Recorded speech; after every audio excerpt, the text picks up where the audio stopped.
Tony, Sean, we are just 2 months shy of the one-year anniversary of Seth Rich's murder. And ever since we learned Rich was a DNC staffer, the conspiracy theories online have taken a life of their own. But today, Fox 5 has learned there is new information that could prove these theorists are, in fact, right. New information from the family's private investigators suggests there is tangible evidence on Seth Rich's laptop that confirms he was communicating with WikiLeaks prior to his death. Now, the question is, why has D.C. police, as the lead agency on the investigation for the past 10 months, insisted this was a botched robbery when till this day there is no evidence to suggest that? The Rich family hired Rod Wheeler, a former MPD homicide detective, to run a parallel investigation into their son's death. Wheeler says he believes there's a cover-up and the police department has been told to back down from the investigation. I see we have visitors. My, he is tenacious, isn't he? I'm arresting you under suspicion of conspiracy to commit murder. Oh, come, Sergeant. You should be ashamed. Calling yourself a community that cares. Oh, but we do care, Nicholas. It's all about the greater good. The greater good. How can this be for the greater good? The greater good. You see, as much as I enjoyed your wild theories, Sergeant, the truth is far less complex. But you have sources at the FBI saying that there is information could link Seth Rich to WikiLeaks? Absolutely. Yeah, and that's confirmed. Actually, I have a source inside the police department that has looked at me straight in the eye and said, Rod, we were told to stand down in this case, and I can't share any information with you. Now, that's highly unusual for a murder investigation, especially from a police department. It's all about the greater good. The greater good. The greater good. The greater good.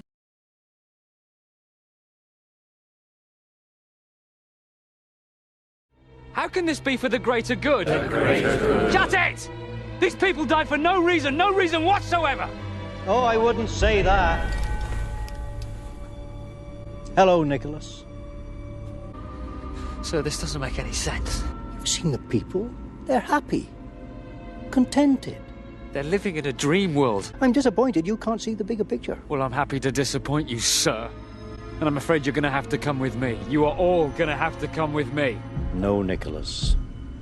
I'm afraid it is you who is going to have to come with us. The president tweeted on Friday, after I got fired, that I better hope there's not tapes. I woke up in the middle of the night on Monday night, because it didn't dawn on me originally, that there might be corroboration for our conversation. There might be a tape. And my judgment was I needed to get that out into the public square. And so I asked a friend of mine to share the content of the memo with a reporter. Didn't do it myself for a variety of reasons. After the firing. No.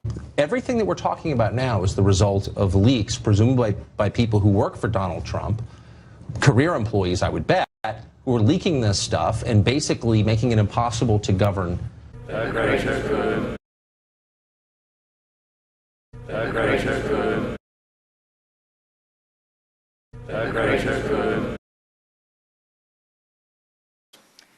Do you know whether Director Clapper knew the name of the U.S. citizen that appeared in the New York Times and Washington Post?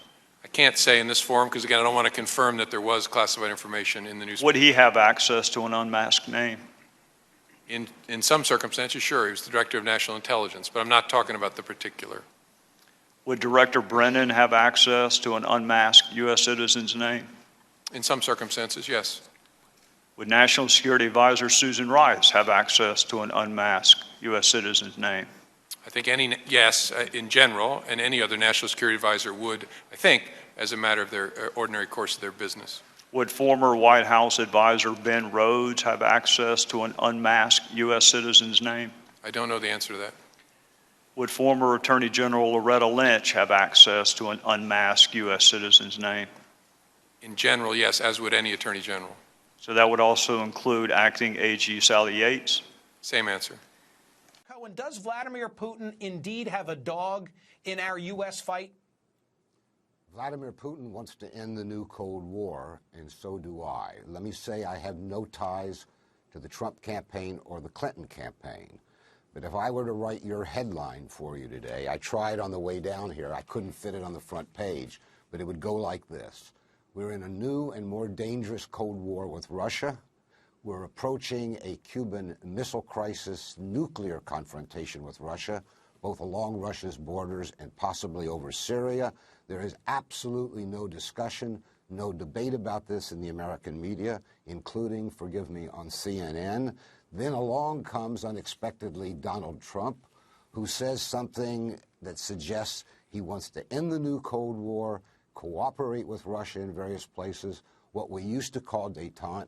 And now, astonishingly, the media is full of what only can be called neo-McCarthyite charges that he's a Russian agent, that he's a Manchurian candidate, that he's Putin's client. So the real danger is what's being done to our own political process. This is a moment when there should be, in a presidential year, a debate, because Mrs. Clinton's position on Russia seems to be very different, has been a long time. Trump speaks elliptically. You got to piece together what he says, but he seems to want a new American policy toward Russia. And considering the danger, I think we as American citizens deserve that debate and not what will be given in the media today, including on the front page of the New York Times. I end by saying that these reckless branding of Trump as a Russian agent, most of it is coming from the Clinton campaign, and they really need to stop. Okay, I don't know where to begin in unpacking all that you just offered to us.